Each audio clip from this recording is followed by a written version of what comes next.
రాష్ట్ర ప్రభుత్వం స్మార్ట్ మీటర్లను రద్దు చేయాలి. శ్రీకాకుళం ఏపీ ఈపీడీసీఎల్ కార్యాలయం వద్ద సిపిఎం ధర్నా. రాష్ట్ర ప్రభుత్వం స్మార్ట్ మీటర్లను సేకీ ఒప్పందాన్ని సర్దుబాటు ఛార్జీలను రద్దు చేయాలని లేని ఎడల ప్రజల మద్దతుతో ఉద్యమాలు ఉధృతం చేస్తామని సిపిఎం పార్టీ జిల్లా కార్యదర్శి డి గోవిందరావు, కార్యదర్శి వర్గ సభ్యులు బి కృష్ణమూర్తి ప్రభుత్వాన్ని హెచ్చరించారు.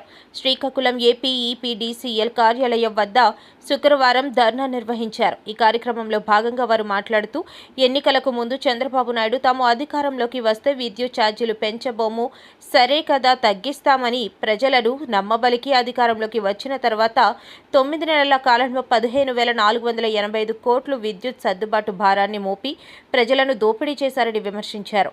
మరొక వైపున 2014-19లో వినియోగించుకున్న విద్యుత్పై ట్రూ ఆఫ్ ఛార్జీలు వసూలు చేస్తున్నారని, ఇవి కాకుండా 2022, 2023, 2024 సంవత్సరాలలో కట్టిన బిల్లులపై మళ్లీ అదనంగా సర్దుబాటు ఛార్జీలు కూటమి ప్రభుత్వం వసూలు చేస్తుందని వారు ఆరోపించారు. సేకీ ఒప్పందం రద్దు చేయాలని, విద్యుత్ భారాలకు వ్యతిరేకంగా, స్మార్ట్ మీటర్లకు వ్యతిరేకంగా ఉద్యమాలు ఉధృతం చేస్తామని హెచ్చరించారు. విద్యుత్ ఛార్జీలను ప్రజల ప్రతిఘటించాలని కోరారు. ఈ ధర్నా కార్యక్రమంలో సిపిఎం నాయకులు K Nagamani, K Ammannaidu, Kothakota Apparao, R Prakash తదితరులు పాల్గొన్నారు. సెకీ ఒప్పందం రద్దు చేయాలని, అదేవిధంగా స్మార్ట్ మీటర్లు రద్దు చేయాలని, సర్దుబాటు ఛార్జీలు, ట్రూ ఆఫ్ ఛార్జీలు రద్దు చేయాలని కోరుతూ ఈ రోజు రాష్ట్ర వ్యాప్తంగా అన్ని విద్యుత్ కార్యాలయం ముందు ధర్నా నిర్వహించడం జరుగుతుంది. అందులో భాగంగానే ఈ రోజు శ్రీకాకుళంలో ఇక్కడ నిర్వహిస్తున్నాం.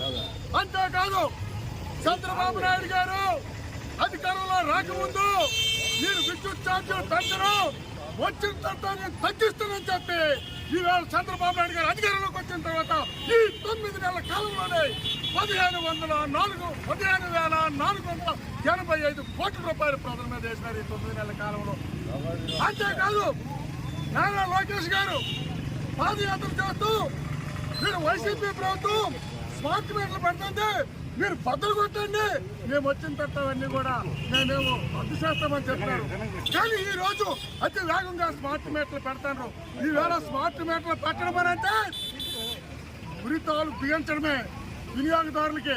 ఎందుకనంటే ఒక్కొక్క స్మార్ట్ మీటర్ ఆదాయం నుంచి 10,000 నుంచి 13,000 కొంటారు. 93 నెలల్లోన మొత్తం అంతా కూడా వినియోగదారుల నుంచి వసూలు చేస్తారు. అంతేకాదు, ఈ రోజు సెకీ ఒప్పందానికి వ్యతిరేకంగా ఆ రోజు వైసీపీ చేస్తే ఇది తప్పని చెప్పి ఆ రోజు కోర్టులో చేసినారు టీడీపీలు. ఈ రోజు అదే ఒప్పందాన్ని కొనసాగించుకొని వెళ్తున్నారు. అందుకోసం ఈ రోజు స్మార్ట్ మీటర్లు రద్దు చేయాలి. స్మార్ట్ మీటర్లే కాదు, చంద్రబాబు నాయుడు గారు ఇంకో కొత్త విధానం తెచ్చారు. అది ఏంటంటే డే ఆఫ్ ది టైం అట. అంటే రోజుని 24 గంటలు అయితే 24 గంటలని భాగాలుగా చేసి ఒక్కొక్క టైంలో ఒక్కొక్క రేటు వేస్తారట. ఇది స్మార్ట్ మీటర్ల ద్వారా విపరీతమైన ఇప్పటికే షాపులకి, ఆల్రెడీ చిన్న వ్యాపార సంస్థలకి డే ఆఫ్ టైం అమలు జరుగుతుంది. ఇంతవరకు లేదు ఈ విధానము. ఇది మోసపూరితమైంది, ఇది దోపిడీ అయింది. సర్దుబాటు పేరుతోనే ఈరోజు ఈ కూటమి ప్రభుత్వం 2014-2019 తాలూగా డబ్బులు కూడా సర్దుబాటుతో ఇవాళ వసూలు చేస్తుంది. ఇవాళ 1,000 కోట్ల రూపాయలు ప్రతిష్ట చేస్తుంది.